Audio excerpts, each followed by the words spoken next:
Hey everyone, welcome back. Today we're going to talk a little bit about LakeMaster's VX technology in their premium map series.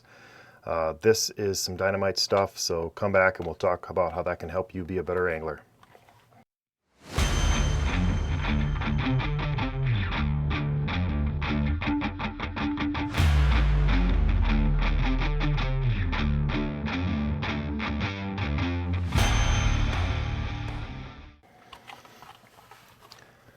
Okay, we're going to talk a little bit about this today. We're going to talk about this mapping product and look into some of the key features of it that I think are relevant. And after I just watched the latest Bass Open on Lake Eufaula, it really became evident that this mapping can be very useful, and ways of looking at and mapping to find fish and to accelerate your fish finding process are really key. And this product is one that can help you. So we'll get into it. I'm going to show a couple different camera angles here today, but one thing I always have for and I've got my Humminbird Helix 12 here, this big giant unit that I'm going to use for my 360 imaging and my mapping. A lot of guys have 3 units up front where they have one for mapping, one for 360, one for forward-facing live sonar. I'm going to put 2 up there because that's a lot of stuff up there. But one thing I do is I'm always using this all winter long to prepare. And to do that, one of the things I do is I get an extra power cord, a short one.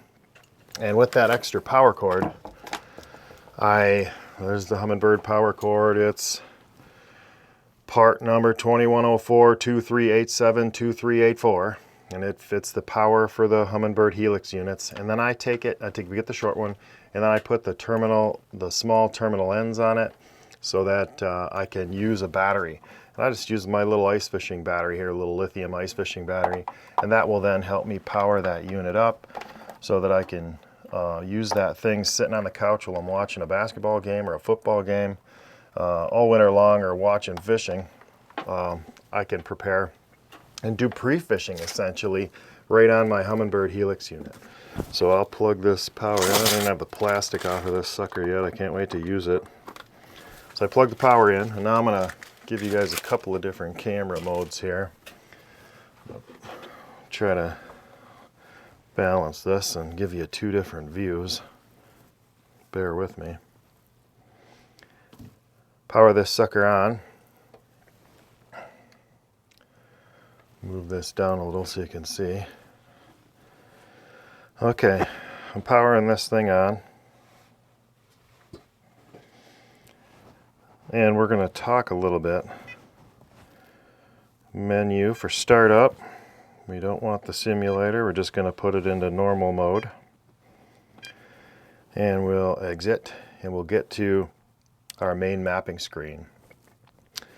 And we're going to show a couple key features about this that I thought were key anyways. One was, of course, their ability to color the map. The map colorization, it seems like a simple thing, but on previous versions, you were able to highlight depth, and that was critical. If the fish were in, a certain depth of water, that highlight became evident. But this is a colorization of it to have things jump out at you, have map features jump out at you. And with the pressure that lakes are getting and that fisheries are getting, it becomes clear that you need to look at areas that you haven't previously looked at. And there's some features in some of this mapping that can really help you do that quickly.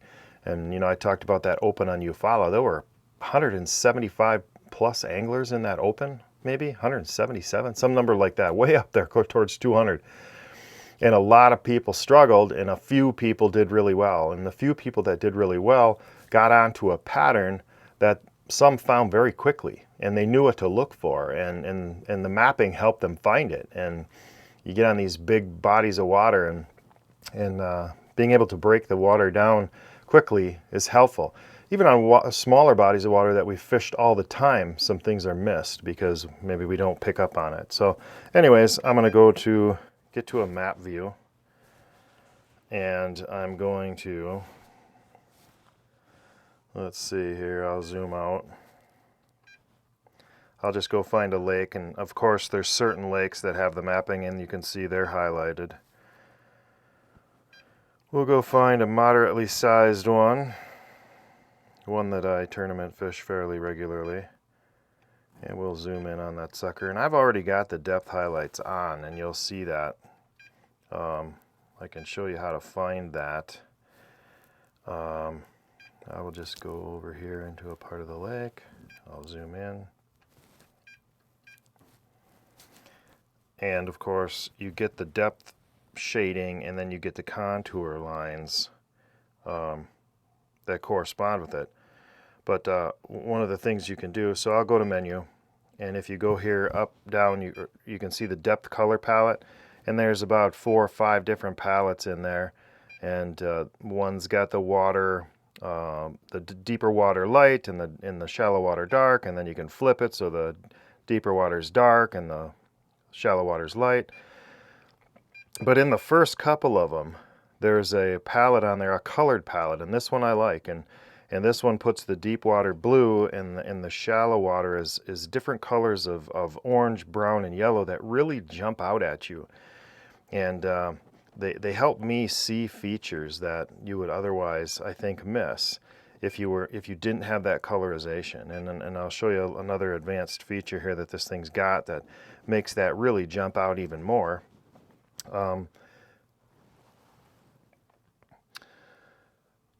So I've gone through the menu. I could get through it through the depth color palette. The other thing that they have on here is there's some layers on here. I'm not going to go into that today, but the key thing, the next thing I want to talk about is Smartstrike. And Smartstrike is a function here at the bottom of the menu where you can go ahead and find the lake you're on, dial in the species that you're after, the time of year, and the current conditions out there, and it will highlight areas of the lake for you to consider. And they're pretty precise areas too. And I've never used this feature before, but I'm going to this year in conjunction with the shading that I'm talking about, because I think it can tell you something about where to look. Certainly you can go out and find them and then use that shading to help you see those spots in other parts of the lake. But Smartstrike can maybe help you expand on where those fish might be at that particular time of the year. I'm not going to say this is going to be perfect, but I'm certainly going to try it to see if I can correlate and correspond what I'm finding with Smartstrike then with the map and where other areas of the lake are like that. That's something I have not yet done. So here we'll go to the lake, the menu of the available lakes on your mapping chip. Certainly all the bigger lakes are in here, but mine is moderately sized, so we'll go to mine, and you'll see it's loading up. It loads up all the information about that particular lake for the Smartstrike features. And now we're going to dial the features in. And what you can see here is I'm going to show the results. I've selected the lake. You can clear the criteria, clear the results. But I'm going to go in and pick the species. Let's just go to smallmouth bass here. Pick smallmouth bass, picked the time of the year. I'm going to say it's summertime. I'm going to say it's midday. I'm going to say the weather is hazy, and let's say it's hazy and hot and calm. One of those tough fishing days. And the water, we'll say, is clear. And then go ahead and execute the search. And it will go find a bunch of areas that it says are going to be good for that particular species, for that particular day, for those conditions and that time of the year, and water clarity. That's a pretty cool feature.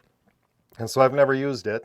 And I've gone out and pre-fished and found my fish and maybe struggled. You know, this is one of the times of the year that I did struggle. But anyways, so here it is, and I've got my map shading feature on, and what do we find out about that? It's saying, looks to me like it's seeing some points in 9 to 12 feet of water and certain slopes of the contour. It's saying are where the fish might be hanging out. So I see it here, I see it here. If I zoom out, we'll see where else I see it. Up, I see it on that point. If I kind of slide up the lake, I see it. I see him here. There's another point, another point, another point. So certainly those points in 9 to 12 feet of water with that amount of contour slope are important. And so you can see with the shading I've got on there how they jump out at you, so you can go around and find them. So you can either use a feature like Smartstrike like this to find your spots to look at, or you can go out through trial and error and find them yourself, and then start locating like features on other parts of the lake. And so if you zoom out, you'll see that you can get out, and it just shows them as more of an icon, so that you can kind of scroll around the lake a little more. But then as you zoom back in, you can see that it puts it back down to basically to the contour level. And lo and behold, it's on points and with certain sloped contours in 9 to 12 feet of water. And so that's definitely going to give you it's going to give you something to evaluate. It's going to give you another tool to use to help expand your search areas when you're pre-fishing. You can do a lot of this sitting on the couch. Like I said, you're watching a NASCAR race on a Sunday and there's just 36 inches of snow on the ground and 2 feet of ice yet. But you could be preparing for upcoming tournaments, thinking back to when the conditions were how they were and those times of year on those bodies of water. You can start to formulate, okay, I see. And I referenced that Bass Open in Eufaula. One of the top finishers there had a great video out. Milliken Fishing had a great video out showing how he did just this. Maybe not using the Smartstrike feature, but knowing how the bass moved from pre-spawn to spawn, and how they transitioned and where they're going to transition. And then he went and didn't find anything, then bam, found something, and then was able to look at his mapping and look at those major creek channels, and then look at those routes and look at those intersecting structures, and put together a top, whatever he was, top 5, top 7 fishing game plan from that. And subsequent interviews showed that a lot of people struggled. They were looking at brush piles, they didn't find them. They were looking for spawning fish, didn't find them. Multiple people cycled in the same bays and did the same things following each other and didn't catch fish. And this just opens up avenues to be prepared to think about how bass move, where they might be, not where you think they're going to be, but where they might be. And then when you pre-fish, you exhaust those opportunities and those considerations. So using your electronics is a key part of that. As these tools continue to get refined, we have better and better products and better tools to use, and this is a great one, I think. The LakeMaster Premium VX technology built in, where they've upgraded their mapping to have that shading capability, and I think it sure made a difference. And looking to employ that this summer. So if you've used this before and have some comments on it, I'd love to hear it. I'm definitely going to try it out, and then I'll be updating folks on my success on whether or not this product helped me both prepare for a tournament and then pre-fish for it, so I could be more efficient and get on fish faster. So thanks for checking in. As always, we'll see you guys next time on the water.